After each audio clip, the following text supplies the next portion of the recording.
Bem-vindos a uma jornada fascinante pela história da humanidade e suas crenças. Hoje exploraremos as incríveis conexões entre a Bíblia e as antigas mitologias da Mesopotâmia, Canaã e Egito. Prepare-se para descobrir como essas histórias antigas tecem a tapeçaria da nossa herança cultural. No começo, tanto a Bíblia quanto as antigas mitologias sumérias nos falam de um universo nascido do caos. Na tradição bíblica, encontramos no livro de Gênesis a majestosa descrição de Deus criando o céu e a terra em 6 dias. Este relato começa com um universo vazio e sem forma, coberto em trevas e água, onde o Espírito de Deus pairava sobre as águas. É uma cena de potencial ilimitado, onde a palavra divina dá origem à luz, à separação das águas, à terra, à vegetação, aos animais e, por fim, ao homem e à mulher, feitos à imagem de Deus. De maneira paralela, na mitologia suméria, encontramos o Enuma Elish, um épico que descreve a origem do mundo de uma maneira semelhante. Neste mito, o universo começa com a existência de 2 deuses primordiais, Apsu, representando as águas doces, e Tiamat, as águas salgadas. A interação dessas entidades aquáticas leva ao nascimento de outras divindades e, eventualmente, ao conflito que resulta na criação do mundo como conhecemos. A narrativa descreve a separação do céu e da terra e a formação de características naturais e geográficas, estabelecendo uma ordem cósmica e social. Essas duas histórias, embora distintas em seus personagens e detalhes, compartilham temas fundamentais. Ambas abordam a emergência da ordem a partir do caos primordial, uma transformação do vazio e da desordem em um mundo estruturado e habitável. Elas refletem a compreensão antiga da criação como um ato de separação e organização, seja pelas mãos de um Deus onipotente ou pela ação de deuses antigos e poderosos. Além disso, essas narrativas de criação falam profundamente sobre o papel da humanidade no universo. Antes de continuarmos, gostaríamos de fazer uma pausa para um recado especial. Nosso canal precisa do seu engajamento para crescer e alcançar mais pessoas com a palavra de Deus. Você pode nos ajudar deixando seu like, comentando sobre o que achou do vídeo, compartilhando com amigos e familiares, inscrevendo-se no canal e ativando o sininho para receber as notificações dos nossos vídeos. Assim você também faz parte da família Histórias Sem Fim e nos ajuda a espalhar o amor de Jesus pelo mundo. Vamos continuar. Na Bíblia, os seres humanos são criados à imagem de Deus, encarregados de cuidar da terra e de dominar sobre as outras criaturas. Na mitologia suméria, os humanos são formados para servir os deuses, cuidando de suas necessidades e mantendo a ordem estabelecida. Essa noção de responsabilidade e propósito é um tema central em ambas as tradições, destacando a relação intrínseca entre humanos e o divino, bem como nosso papel na manutenção da ordem do mundo. A história do Grande Dilúvio, um tema universal encontrado em muitas culturas antigas, é particularmente proeminente tanto na Bíblia quanto na epopeia de Gilgamesh suméria. Na tradição bíblica, descrita no livro de Gênesis, o dilúvio é um ato de Deus destinado a purificar a terra da corrupção e da maldade da humanidade. Deus escolhe Noé, um homem justo, para construir uma arca que salvaria sua família e um par de cada espécie animal. Noé obedece, constrói a arca e sobrevive ao dilúvio, que dura 40 dias e 40 noites. Após o dilúvio, Deus faz uma aliança com Noé, prometendo nunca mais destruir a terra com água, um pacto simbolizado pelo arco-íris. Em contraste à epopeia de Gilgamesh, um dos mais antigos épicos literários conhecidos da humanidade, originária da Mesopotâmia, apresenta uma narrativa do dilúvio com nuances distintas. Nesta história, o herói Gilgamesh encontra Utnapishtim, que conta como sobreviveu a um grande dilúvio. Os deuses, liderados por Enlil, decidem enviar um dilúvio cataclísmico para acabar com a humanidade. Utnapishtim é avisado pelo deus Ea em que, em um sonho para construir um barco gigante, levando consigo sua família, artesãos e animais de todas as espécies. Após a tempestade, que também dura vários dias, Utnapishtim solta uma pomba, uma andorinha e um corvo para encontrar terra, muito parecido com a narrativa de Noé. Como recompensa pela sua obediência e sobrevivência, os deuses concedem a Utnapishtim e sua esposa a imortalidade. Embora as histórias de Noé e Utnapishtim sejam contadas em contextos diferentes e com personagens distintos, elas compartilham elementos-chave. A decisão divina de enviar um dilúvio para erradicar a humanidade, a escolha de um homem justo para sobreviver, a construção de uma grande embarcação, a preservação de várias espécies animais e o envio de aves para encontrar terra seca. Ambas as narrativas concluem com um ato de graça e uma promessa divina, refletindo temas de julgamento, redenção e renovação. Estas histórias não são apenas relatos de destruição e sobrevivência. Elas também simbolizam um recomeço, um novo início para a humanidade e a reafirmação da relação entre os seres humanos e o divino. O dilúvio representa um ponto de virada, um momento em que a ordem é restaurada e uma nova aliança é estabelecida. Através dessas histórias, as antigas tradições transmitem lições morais e éticas, destacando a necessidade de harmonia entre os seres humanos e o mundo natural, bem como a importância da obediência e da fé.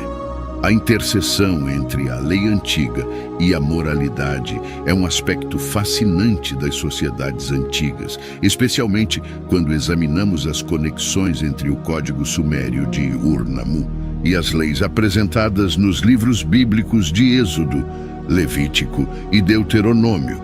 O Código Sumério de Ur-Nammu, um dos mais antigos conjuntos conhecidos de leis escritas, data de cerca de 2100-2050 a.C. e estabelece leis e penalidades para uma variedade de ofensas, incluindo homicídio, roubo e adultério. Este código é notável por sua abordagem de lei de talionamento, uma forma primitiva do que viria a ser conhecido como o princípio de olho por olho. Na tradição bíblica, encontramos leis semelhantes que regulam o comportamento social e moral. Os livros de Êxodo, Levítico e Deuteronômio apresentam um código legal extenso que abrange desde rituais religiosos até leis civis e morais. Estas leis foram dadas por Deus a Moisés no Monte Sinai e são fundamentais para a aliança entre Deus e os israelitas. O conceito de olho por olho, encontrado em Êxodo 21 a 24, é um exemplo direto da influência do pensamento legal sumério. Esta lei era destinada a garantir a proporcionalidade na justiça, limitando a retribuição ao equivalente do dano causado. Além de regular a justiça, as leis em ambas as culturas refletem as preocupações morais e éticas de suas sociedades. No Código Sumério, há um forte enfoque em estabelecer a justiça social e proteger os vulneráveis, como viúvas e órfãos. De maneira semelhante, a lei bíblica frequentemente enfatiza a importância da justiça, misericórdia e compaixão. As leis de Levítico, por exemplo, incluem mandamentos para amar o próximo e cuidar dos pobres e estrangeiros, refletindo um profundo senso de responsabilidade social e comunitária. Esses códigos legais não apenas guiavam o comportamento cotidiano, mas também moldavam a visão de mundo dos povos antigos. Através de suas leis, eles buscavam criar uma sociedade ordenada, onde a harmonia entre as pessoas fosse mantida e os direitos individuais respeitados. A presença de leis detalhadas e o esforço para assegurar a justiça demonstram uma sofisticação notável em sua compreensão de governança e ordem social.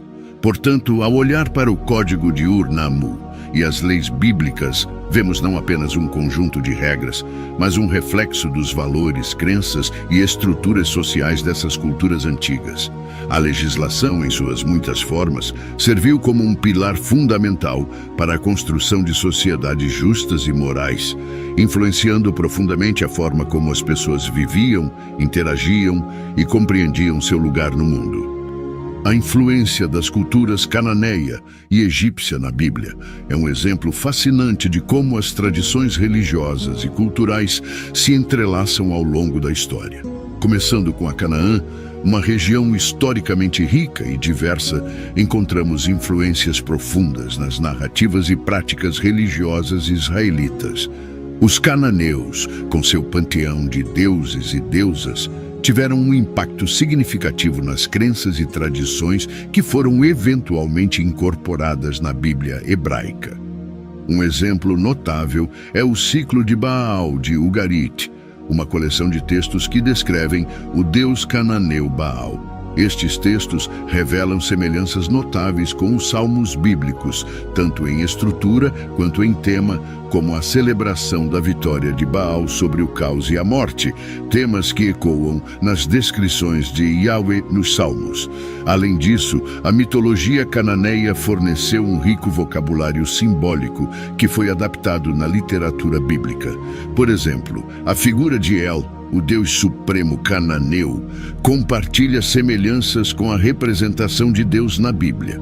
Em muitas línguas semíticas, El é um termo genérico para Deus, mas também é usado especificamente para se referir ao Deus de Israel. Essa sobreposição linguística e conceitual é um indicativo da influência cananeia nas percepções israelitas do divino. Virando nossa atenção para o Egito, a presença desta civilização antiga nas narrativas bíblicas é igualmente significativa. A história do Êxodo, com a libertação dos israelitas da escravidão egípcia, é uma das mais dramáticas e fundamentais da Bíblia. Esta narrativa não apenas molda a identidade israelita, mas também contém ecos da literatura e iconografia egípcias. Por exemplo, a representação de faraós poderosos na Bíblia reflete as imagens egípcias de autoridade e divindade. O próprio Moisés, criado na corte egípcia, é um exemplo de como as culturas egípcia e israelita se entrelaçam. A influência egípcia também se estende à simbologia e rituais religiosos encontrados na Bíblia. Elementos do culto e práticas religiosas, assim como certas imagens usadas pelos profetas como Ezequiel, têm paralelos na iconografia religiosa egípcia. Os salmos e hinos de adoração na Bíblia hebraica também apresentam semelhanças com os hinos religiosos egípcios, tanto em forma quanto em conteúdo. Essas semelhanças indicam uma troca cultural significativa que moldou as expressões de fé e adoração em Israel. Estas influências cananeias e egípcias na Bíblia são um testemunho da natureza dinâmica das culturas antigas. Longe de existirem em isolamento, as civilizações do Antigo Oriente Próximo interagiam e trocavam ideias, crenças e práticas. A Bíblia, como um documento vivo dessa época, reflete a convergência dessas tradições e influências, pintando um quadro complexo e multifacetado da evolução religiosa e cultural da região. As concepções da vida após a morte nas culturas suméria, cananeia, egípcia e hebraica oferecem uma visão fascinante sobre como essas antigas civilizações entendiam a existência além do mundo físico. Na tradição suméria, o pós-vida era visto como um submundo sombrio chamado Kur. Este reino era retratado como um lugar de escuridão e desolação, onde os mortos levavam uma existência sombria, independente de seu comportamento em vida.